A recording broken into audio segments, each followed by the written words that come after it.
In here, you lose track of time. Hours melt into days.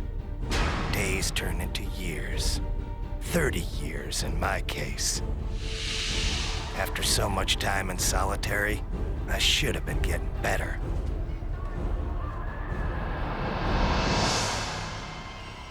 But in my heart, I always knew there was no cure for what happened to me. But I kept on hoping. I knew if I waited long enough, I'd get revenge against the man who destroyed my mind.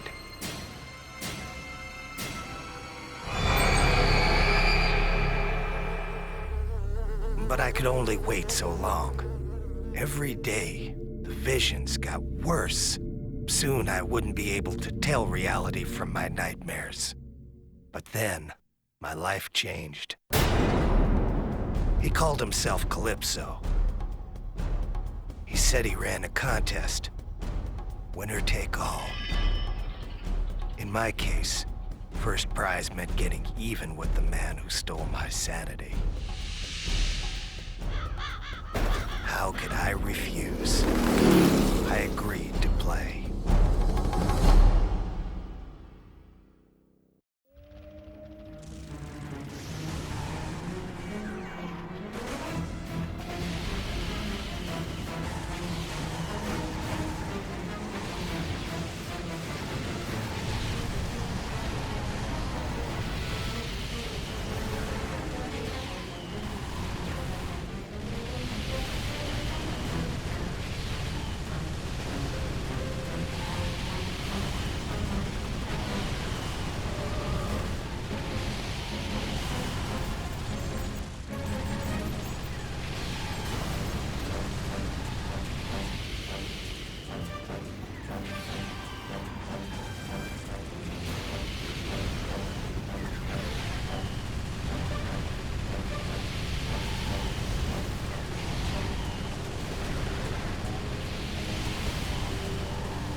about the war in years. All the drugs and therapy in the world could never get me to talk about what I went through. But when I passed out, I couldn't escape it. The past came rushing back. It was 1971 again, and I was back in Nam.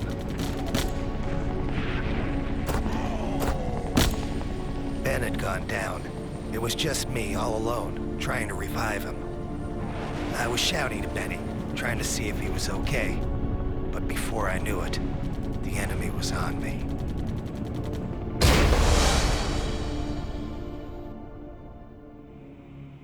They put us into some stinking hole, 25 feet below the ground. Benny was in bad shape. I didn't know how long he was gonna hold out. Seems like forever I was screaming for someone to come and help him. Then one day, we had a visitor. The guy was an advisor to the Vietnamese. And he had his own unique idea of torture. Starvation. Benny was on his last legs, and I wasn't far behind. 5 days without any food will bring any man to the edge. And the advisor said the only way I was going to survive was to eat. He gave me a knife and started laughing. He said if I wanted food, I'd have to make do with whatever I could find in the hole. I tried to block out what was happening. I knew what he wanted me to do, but there was no way I was going to give him the satisfaction. Benny died 2 days later. I couldn't look at him. I didn't even want to think about it. It's amazing the things you'll do to survive.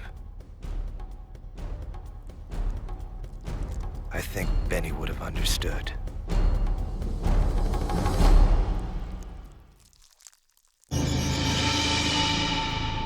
They say the mind bends and twists in order to deal with the horrors of life. I think my mind bent so much it snapped in two. When a platoon of GIs freed me 2 weeks later, they tried to take the helmet off. I killed 4 of them before they took me down. After that, they shipped me back to the States and put me in the asylum. But now I have a chance to get even with the man who pushed me over the edge and made Benny die.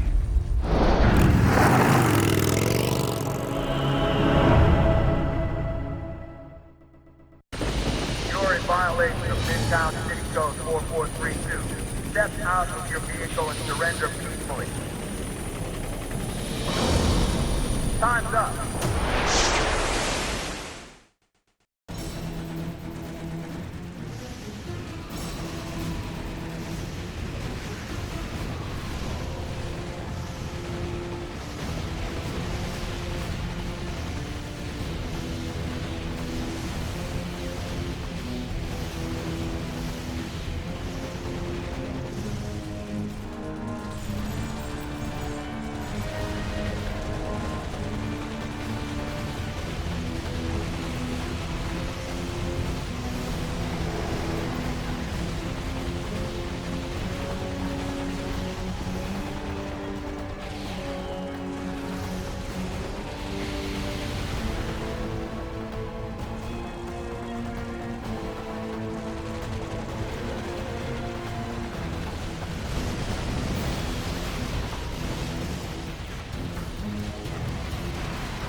done it.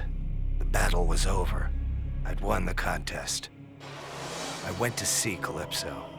Turns out he was a man of his word. He told me it was time for a reunion.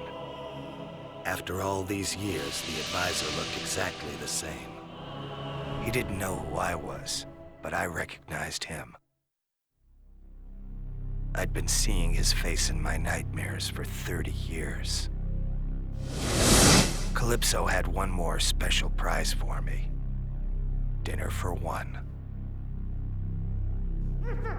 30 years is a long time to be locked away. You get kinda tired of asylum food. But after all this time, something new was on the menu. As much as I hated to admit it, over the years I developed a special craving